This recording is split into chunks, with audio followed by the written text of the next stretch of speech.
Hello दोस्तों।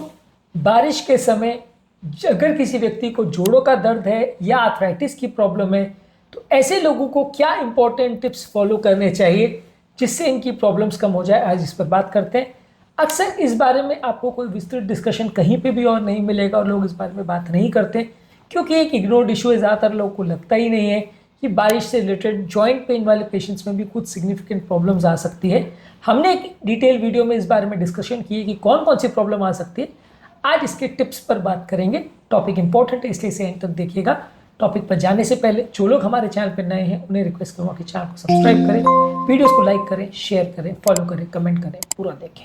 Topic के हर point की अपनी इंपॉर्टेंस है, इसमें हम आपको साथ में बताते चलेंगे कि कौन कौन सी इंपॉर्टेंट प्रॉब्लम्स आ सकती है बारिश के दौरान जॉइंट पेन और आर्थराइटिस वाले पेशेंट्स में। तो बिना समय बिगाड़े चलिए शुरू करते हैं इंपॉर्टेंट टॉपिक।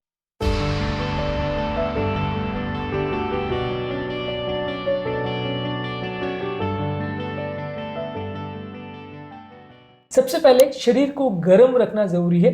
अक्सर गर्म कपड़े पहनना बारिश के टाइम ज़्यादा ज़रूरी हो जाता है क्योंकि ठंड लगने की वजह से आर्थराइटिस में ज़्यादा प्रॉब्लम्स आती है। जोड़ों में सूजन, इन्फ्लेमेशन और प्रॉब्लम ज़्यादा बढ़ जाती है जब वातावरण में ठंड ज़्यादा होती है। तो इसलिए गर्म कपड़े पहनिए और अपने खासकर घुटनों को प्रॉपरली कोई ऐसी चीज़ से कवर रखिए जिसने घुटने गर्म रहे, क्योंकि आर्थराइटिस की प्रॉब्लम बारिश के टाइम बिगड़ जाती है। क्योंकि अगर आपका ठंड बहुत ज़्यादा घुटनों पर अगर लगे, एक्सपोज हो जाए तो स्टिफ हो जाती है जॉइंट्स। इसके अलावा हीटिंग पैड्स का प्रयोग करिए। अगर आपको जॉइंट्स में बहुत ज़्यादा पेनफुल कहीं स्पाजम हो रहा है या स्टिफनेस हो रही है तो वहाँ पे पेन और स्टिफनेस को कम करने के लिए आप हीटिंग पैड्स का प्रयोग करिए। इससे भी आपके जोड़ों में कंपैरेटिवली सूजन कम रहेगी, दर्द कम होगा, अच्छा लगेगा। इसके अलावा गर्म पानी से आप स्नान कर सकते हैं। गर्म पानी से स्नान करने से यदि आपको जोड़ों में सूजन या दर्द है तो मसल्स वगैरह का पेन कंपैरेटिवली कम हो जाएगा और आपको बेटर लगेगा। इसके अलावा एक हेल्दी डाइट मेंटेन करिए जिसमें ओमेगा 3 फैटी एसिड्स को खास कर लीजिए। ये हेल्दी फिशेस जैसे सैल्मन, मैकरल, टूना, सार्डिन, ये सारे फिशेस में होता है। फ्लैक्स सीड, चिया सीड्स और अखरोट में होता है। इसको ज़्यादा मात्रा में लेने से जोड़ों का सूजन कम होता है। ताज़ा फल सब्जियां लीजिए, इससे भी आपका जोड़ों का सूजन कम होता है। इसमें एंटीऑक्सीडेंट्स होते हैं जो कि दर्द को कम करते हैं और जोड़ों में इन्फ्लेमेशन को भी कम करते हैं।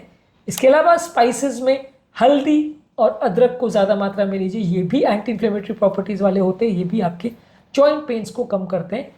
कौन कौन से खाद्य पदार्थों से जॉइंट पेन कम होता है इस पर हमने अलग से वीडियो किया है, इसे जरूर चेकआउट करें। इसके अलावा पानी ज़्यादा मात्रा में पीजिए। ये जॉइंट के लुब्रिकेशन को मेंटेन करने के लिए और जोड़ों के अंदर का जो पानी है उसको मेंटेन करने के लिए ज़रूरी है, इसलिए पानी ज़्यादा मात्रा में पीजिए। इसके अलावा अगर आप बाहर नहीं जा पा रहे हैं, एक्सरसाइज नहीं कर पा रहे, जोड़ों में अकड़न हो रही है तो लो इम्पैक्ट एक्टिविटीज़ या घर पर एक्सरसाइज करिए। योगा, प्राणायाम या इस तरह की एक्सरसाइज जो आप घर पर कर सकते हैं। स्ट्रेचिंग कर सकते हैं, स्विमिंग कर सकते हैं, चाइनीज़ एक डांस आता है टाई ची करके, वो कर सकते हैं। ये सारी चीज़ें आपके जॉइंट को कूल करती है, जॉइंट की स्टिफनेस को कम करती है। स्ट्रेचिंग करने से आपकी मसल में अकड़न नहीं होगी, पेन कम होगा। तो ये सारी चीज़ों को घर पर करिए। यदि आप स्विमिंग कर रहे हैं तो एक हीटेड पूल में कर सकते हैं, तो इससे भी आपकी जॉइंट्स कंपेरेटिवली बेटर रहेगी, सूजन कम होगी, दर्द कम होगा।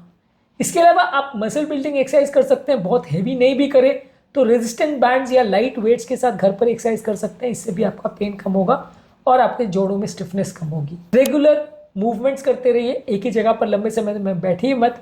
यदि आप एक ही जगह पर लंबे समय तक बैठे रहते हैं तो भी जोड़ों में अकड़न और स्टिफनेस ज़्यादा होती है, पेन ज़्यादा होता है। इसके अलावा असिस्टिव डिवाइसेस का प्रयोग कर सकते हैं जिसमें सपोर्टिव और अच्छा फुटवेयर होना चाहिए जो स्लिप आपको ना होने दे, कंफर्टेबल होना चाहिए और बहुत ज़्यादा टाइट नहीं होना चाहिए। और यदि आपको चलने फिरने में तकलीफ आ रही है तो केन्स, बैलेंसेस या ब्रेसेस या असिस्टिव डिवाइसेस का प्रयोग करिए जिससे कि आप गिरे नहीं, स्लिप नहीं हो, चोट ना लगे। इसके अलावा किस क्या सिम्टम्स हो रही है उसका एक जर्नल मेंटेन करिए। किस दिन आपको ज़्यादा तकलीफ हो रही है, क्या करने से ज़्यादा तकलीफ हो रही है, उसको एक डायरी में मेंटेन रखिए। कई महीनों बाद या सालों बाद भी वो आपकी मदद करती है आपकी सिम्टम्स को स्टडी करने के लिए और उसको मैनेज और मेंटेन करने के लिए।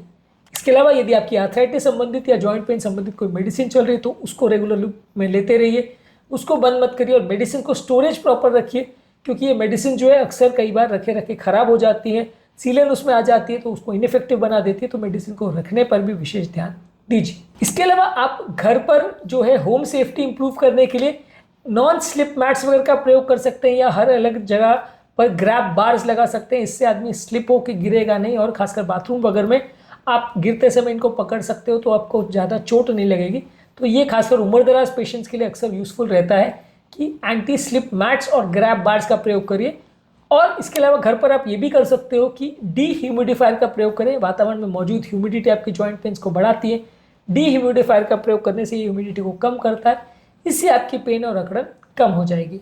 इसके अलावा आप अपनी मानसिक वेलबींग को इम्प्रूव करने के लिए अच्छी नींद रखिए, योगा, प्राणायाम, डीप ब्रीदिंग एक्सरसाइज करिए, स्ट्रेस को कम करने के लिए दवाइयाँ ले सकते हैं।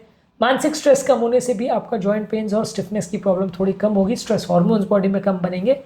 बारिश के टाइम एक और प्रॉब्लम होता है कि आप लोगों से मिल नहीं पाते, कनेक्ट नहीं कर पाते, इससे भी मेंटल स्ट्रेस और डिप्रेशन ज़्यादा होता है। तो लोगों से मिलने का प्रयास करिए, उनके साथ टाइम स्पेंड करिए, फ़ोन पर बात करिए, वीडियो कॉल्स पर बात करिए, इससे भी आपके जॉइंट थोड़े बेटर रहेंगे क्योंकि आपकी ओवरऑल स्ट्रेस हार्मोन्स कम रहेंगी, नींद अच्छी आएगी। तो ये सारी चीज़ें आपकी ओवरऑल जॉइंट्स की हेल्थ के लिए और इन्फ्लेमेशन के लिए भी अच्छा है। अगर आपको कोई ऑलरेडी आर्थराइटिस का ट्रीटमेंट चल रहा है तो फ्रीक्वेंट चेकअप्स करते रहिए। अक्सर आपके फॉलोअप्स और चेकअप्स कॉम्प्रोमाइज़ हो जाते हैं बारिश के टाइम, आप डॉक्टर के पास जा नहीं पाते, तो बीच बीच में जब भी टाइम मिले, बारिश रुक जाए तो उनके पास जाइए और उनसे दवाइयों का चेंज करवाइए अगर उसकी ज़रूरत है।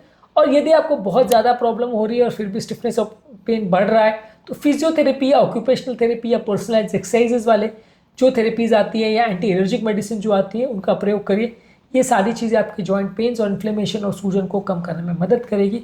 ये सारी चीज़ें आप रेगुलर हेल्थ केयर प्रोफेशनल्स के पास जाके इनका फैसिलिटीज़ का प्रयोग कर सकते हैं, इससे भी आपकी मसल्स पेन और जॉइंट में आपको सिग्निफिकेंट फायदा देखने को मिले। आज के टॉपिक में हमने बात करी कि यदि किसी व्यक्ति को जॉइंट पेन या आर्थराइटिस का प्रॉब्लम है तो क्या क्या चीज़ों पर विशेष ध्यान देने की ज़रूरत है ताकि आपकी प्रॉब्लम कम हो। इसमें यूजफुल टिप्स पर हमने बात करी। इसके अलावा एक और वीडियो में क्या क्या तरह की प्रॉब्लम्स आ सकती हैं और क्यों आ सकती है उस पर हमने चर्चा की, उस वीडियो को भी जरूर चेकआउट करें। जॉइंट पेन और इन्फ्लेमेशन वाले पेशेंट्स के लिए बेस्ट फूड्स और वर्स्ट फूड्स क्या है, इस पर हमने अलग वीडियो किया, इनको भी जरूर देखें। टॉपिक एंड करने से पहले जो लोग हमारे चैनल पर नए हैं उन्हें रिक्वेस्ट करूँगा कि चैनल को सब्सक्राइब करें, वीडियोज़ को लाइक करें, शेयर करें, फॉलो करें, कमेंट करें, पूरा देखें, क्योंकि इस तरह का यूजफुल अच्छा कंटेंट हम आपके लिए लाते रहते हैं।